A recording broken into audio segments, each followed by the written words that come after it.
आने जा रहे हैं चंद्रगुप्त मौर्य और सिकंदर चाणक्य के बारे में। ध्यान से सुनिएगा। चंद्रगुप्त मौर्य और उसके पहले सिकंदर जब सिकंदर का यहां से आक्रमण हुआ, सिकंदर ईरान, इराक, मैसिडोनिया का रहने वाला था। आज का ईरान इराक है, पहले क्या कहलाता था? मैसिडोनिया से वो विश्व विजय के लिए अपने भारत पर आक्रमण करने आया था। यहाँ पर मगध था। मगध आज पहले का मगध, आज का पाटलिपुत्र या पटना या बिहार। ठीक है। यहाँ पर क्या होता था, जैसे ये गंगा नदी निकली है, गंगा नदी नीचे का हिस्सा मगध कहलाता है, ऊपर का हिस्सा क्या कहलाता है? वैशाली। ठीक है। तो ये पूरा मगध पर कौन शासक कर रहा था? धनानंद शासक कर रहा था। धनानंद का शासन था। धनानंद ज्यादा अच्छा राजा नहीं था, शराबी था और ना प्रजा पर ध्यान देता था ना कुछ, तो वो मस्त मौला रहता था अपनी लाइफ में। यहाँ पर तक्षशिला में चाणक्य, और चाणक्य का नाम है विष्णुगुप्त। ठीक है। विष्णुगुप्त और कौटिल्य भी बोलते हैं उन्हें। ठीक है। तो पहले हम देख लेते हैं सिकंदर के बारे में। सिकंदर का फुल नेम है अलेक्जेंडर निकेटर। ठीक है। सिकंदर का नेम है अलेक्जेंडर निकेटर। क्लियर है? ठीक है। अलेक्जेंडर निकेटर जो कि मैसिडोनिया का रहने वाला था। यहां से इराक ग्रीक देश जो कहलाता है, पहले का मैसिडोनिया, आज का ईरान। क्लियर है ना? तो मैसिडोनिया से वो आया था अपने सेनापति के साथ। सेनापति का नाम था सेल्यूकस। ठीक है। जो कि जल सेना प्रमुख था, है ना? और एक और था नेआर्कस। उसके दो सेनापति थे, नेआर्कस और सेल्यूकस ज्यादा प्रमुख था, नेआर्कस उससे थोड़ा, तो मतलब दोनों सेनापति थे। और सिकंदर जो आया था, जिसका नाम था अलेक्जेंडर निकेटर, यहां पर वो आते लगभग 326 BC, है ना, 326 ईसा पूर्व आया था अपने भारत पर आक्रमण करने के लिए। ठीक है। 326 BC मतलब 326 BC में अपने भारत पर आक्रमण करने आया था। वो इस रास्ते आया था गांधार, है ना? कौन कहलाएगा? अफगानिस्तान। आज का अफगानिस्तान पहले का गांधार कहलाता है ना। गांधार होते हुए, पाकिस्तान होते हुए, सिंध नदी को पार करके यहाँ पर आया था।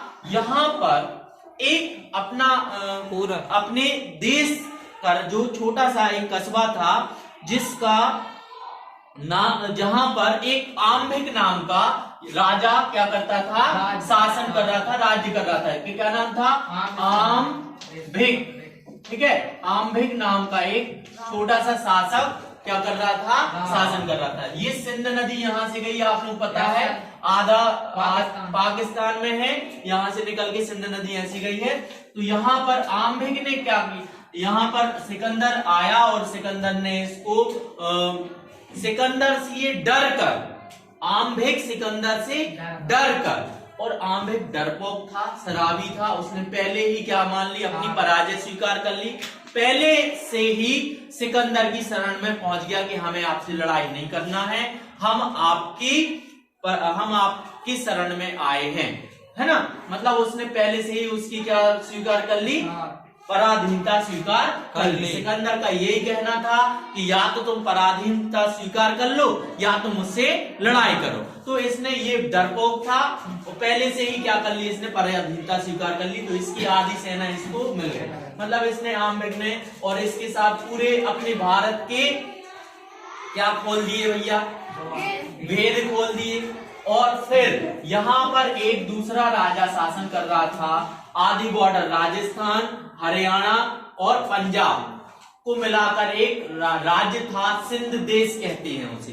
सिंध देश, पहले का सिंध देश, यहाँ पर आधा ये सिंध देश यहाँ तक होगा, क्योंकि पाकिस्तान भी तो पहले अपने भारत में मिला था। तो यहाँ पर सिंध देश था, जो कि एक शासक राज्य कर रहा था अपने भारत का था, जिसको अपन बोलते हैं पोरस। जो कौन है? पोरस पोरस बहुत ही महान और तेजस्वी और ना डरने वाला निडर शासक था। उसने पोरस ने सिकंदर की पराधीनता स्वीकार नहीं की और उनसे सिकंदर से लड़ाई के लिए न्योता स्वीकार किया। और झेलम, यहाँ पर बहुत सारी नदी है, सतलुज, झेलम नदी के तट पर, झेलम नदी के तट पर सिकंदर, आम्भिक दोनों सेना मिल गई थी। सिकंदर और आम्भिक और पोरस से फिर सिकंदर का क्या हुआ था? युद्ध हुआ था। पोरस बहुत ही निडर और प्रतापी राजा था। उसने बहुत प्रताप से, मतलब बहुत ज्यादा कठिनता से युद्ध को लड़ा था, लेकिन बाद में क्या हो गया? वो हार गया, क्योंकि इसके पास ये आम्भिक की सेना भी आ गई थी और बहुत बड़ी सेना थी सिकंदर की। इस पोरस जो है, पोरस के पास केवल खुद की सेना थी। भारत से कोई भी राज्य, भारत का कोई भी सेनापति, भारत का कोई भी राजा पोरस के साथ लड़ने नहीं आया था। तो इस कारण पोरस झेलम नदी के किनारे सिकंदर से क्या हो गया? परास्त हो गया, हार गया।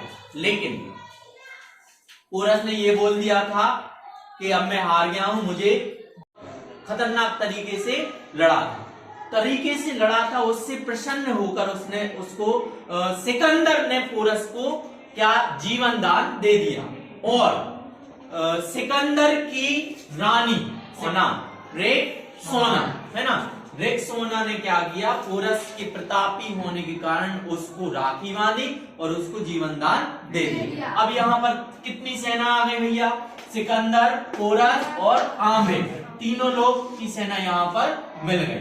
अब इनको क्या करना था? झेलम नदी को पार करके और सिंध नदी को पार कर लिया था, यहाँ पर पहुंचना था, धनानंद के साथ युद्ध करने के लिए पहुंचना। तब खबर किसको लगी थी भैया? चाणक्य को। किसको खबर लगी? चाणक्य। और चाणक्य ने किसको तैयार किया था? चंद्रगुप्त मौर्य को।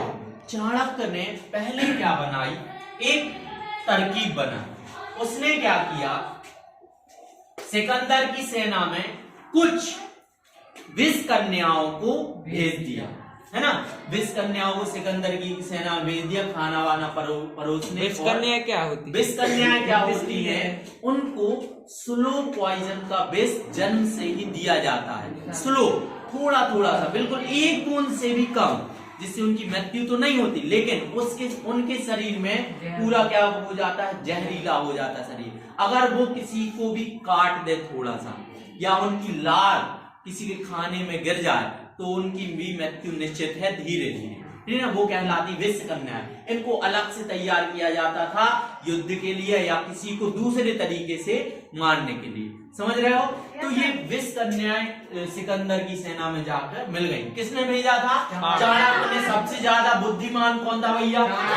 इनका नाम था विष्णुगुप्त या चाणक्य या कौटिल्य। क्लियर है। इनने यहाँ पर सिकंदर को रोकने के लिए, क्योंकि चाणक्य को पता था अगर ये सिकंदर यहाँ पर आ जाएगा, सिकंदर यहाँ पर भारत पर आक्रमण कर देगा, ये विदेशी था तो बहुत ज्यादा क्षति हो जाएगी भारत की। इसलिए भारत की रक्षा करने के लिए ये तक्षशिला में रहते थे। इनने बहुत सारी कोशिश की थी, सिकंदर ना आ पाए। सबसे पहले ये यहाँ पर गए थे, बहुत टाइम पहले सिकंदर जब सुनाई था कि आ गया था, किससे मिलने गए थे? धनानंद से मिलने गए थे। लेकिन धनानंद ने बहुत खराब बेइज्जती की थी, किसकी? चाणक्य की। तो चाणक्य ने अपनी चोटी खोलकर कसम खाई कि मैं चोटी तभी बांधूंगा जब मैं तुम्हें इस सिंहासन से क्या कर दूंगा?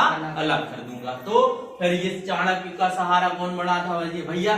चाणक्य ने चंद्रगुप्त को तैयार किया था। चंद्रगुप्त के बाद में पढ़ेंगे, पहले आप सिकंदर देख लो।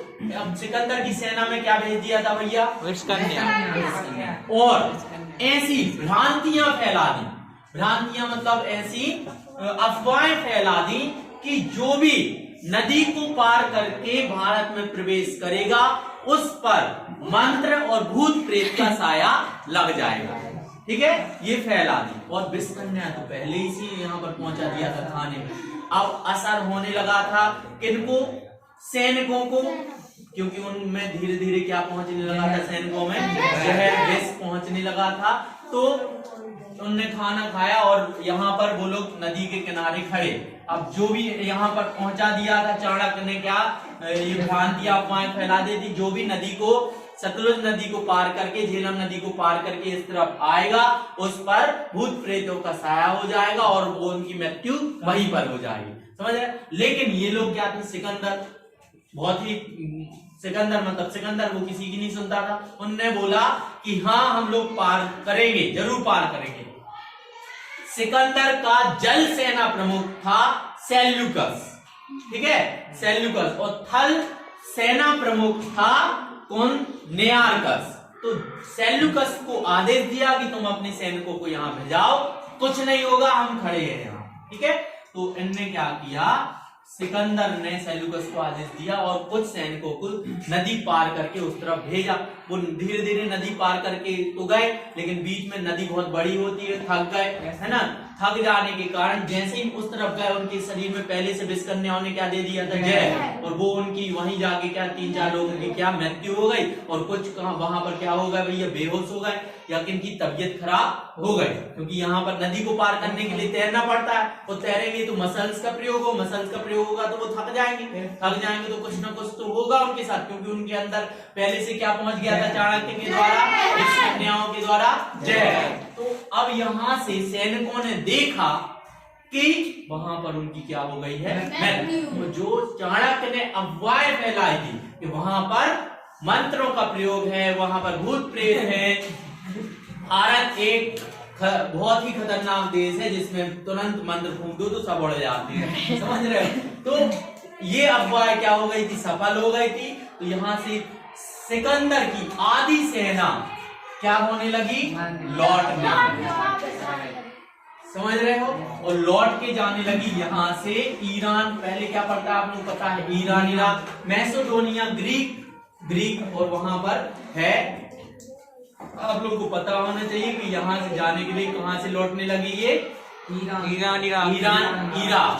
यहाँ पर बीच में ही पड़ता है बेबीलोन। क्या पड़ता है, बेबीलोन, है ना। बेबीलोन एक जगह का नाम है, एक कस्बा का नाम है, ठीक है। वहां पर ये लोग लौट गए थे अब तो, है ना। सेल्यूकस भी इनके साथ लौट गया था बेबीलोन, और पहुंचने के लिए लगभग 323 बीसी में, ये 326 में आए थे, 323 बीसी में जाकर क्या हो गया था, यहाँ पर बेबीलोन में सिकंदर की क्या हो गई, मृत्यु हो गई। क्लियर, कैसे हुई थी सिकंदर की मृत्यु, वही विषकन्याओं ने वहां पर उनको क्या दे दिया था, सिकंदर को भी जहर दे दिया, समझ रहे हो। तो उसके कारण सिकंदर की मृत्यु हो गई बेबीलोन में, और सिकंदर का घोड़ा था, क्या नाम था, बुके-खराल, है ना। यहाँ पर कहां पर हो गई भैया, बेबीलोन। वहीं पर सिकंदर और सिकंदर के घोड़े का मकबरा वहीं पर क्या कर दिया, बना दिया गया, कहां पर, बेबीलोन, है ना। बेबीलोन को झूलता हुआ बगीचा बोलते हैं, क्योंकि वहां पर बहुत अच्छा लगता है देखने को भी। तो वहां पर बेबीलोन में इसकी सिकंदर की 323 बीसी में मृत्यु हो गई। आया कब था, 326 बीसी में, और लौटा कब, 323 बीसी में। बेबीलोन में उसकी क्या हो गई मृत्यु, तो वहीं पर उसका क्या बना दिया, मकबरा। पश्चात यहाँ पर कौन था भैया, मगध में, मगध हम बता चुके हैं, पाटलिपुत्र, है ना, पाटलिपुत्र आज का पटना या बिहार।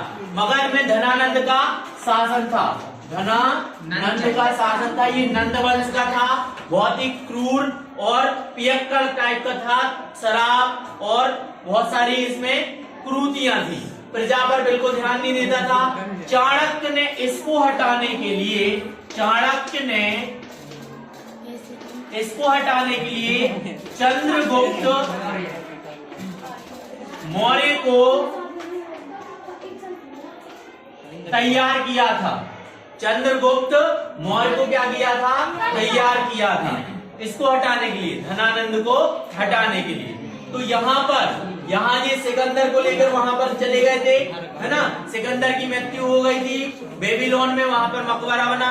उस टाइम तक धनानंद को हटाने के लिए प्रयास होने लगे। चाणक्य ने चंद्रगुप्त मौर्य को तैयार किया था। ये चंद्रगुप्त की माँ का नाम मौर्य था। चंद्रगुप्त की माँ का नाम मौर्य था। उन्हीं के नाम पर इनका फुल नेम चंद्रगुप्त मौर्य पड़ा। क्लियर है, बात समझ में आ रही है। ऐसा माना जाता है धनानंद जो था, धनानंद और इनकी माँ, है ना, मौर्य, धनानंद और इनकी माँ चंद्रगुप्त मौर्य की माँ ने क्या की थी भैया, शादी की थी। समझ रहे हो। तो चंद्रगुप्त मौर्य को कौन मिल गया था, फिर चाणक्य मिल गए थे। और इनको हटाने के लिए, धनानंद को हटाने के लिए यहाँ पर इनने क्या किया था, प्रयास किया था। धनानंद की बेटी का नाम दुर्धरा था। क्लियर है। यहाँ पर चाणक्य ने दिमाग लगाया, चंद्रगुप्त मौर्य और दुर्धरा को क्या कर दिया भैया, मतलब शादी करवा। दुर्धरा ने धनानंद के राज्य के तक पहुंचने के लिए, अंदर तक पहुंचने के लिए गुप्त रास्ते बता दिए। तो चंद्रगुप्त और चाणक्य वहां पर जाकर क्या हो गए, धनानंद को क्या कर दिया, परास्त कर दिया। अब यहाँ पर धनानंद की जगह किसका राज्य हो गया था भैया, चंद्रगुप्त मौर्य का राज्य हो गया था। चंद्रगुप्त मौर्य, ठीक है। तो यहाँ पर सिकंदर की मृत्यु हो गई थी। सिकंदर की मृत्यु के बाद सेल्यूकस फिर से भारत पर आक्रमण करने के लिए आया था। उसने देखा कि देखते तो है जाकर फिर से कैसे सिकंदर की मृत्यु हुई और क्या कारण है। लेकिन यहाँ जैसे ही वो आया, यहाँ पर राज्य किसका हो गया था, चंद्रगुप्त।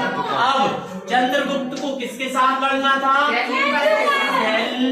सेल्यूकस, जो कि किसका, सिकंदर का सेनापति था। अब सिकंदर की बात तो यही सेल्यूकस प्रमुख होगा। तो यहाँ पर आया चंद्रगुप्त और सेल्यूकस की घमासान लड़ाई हुई, है ना।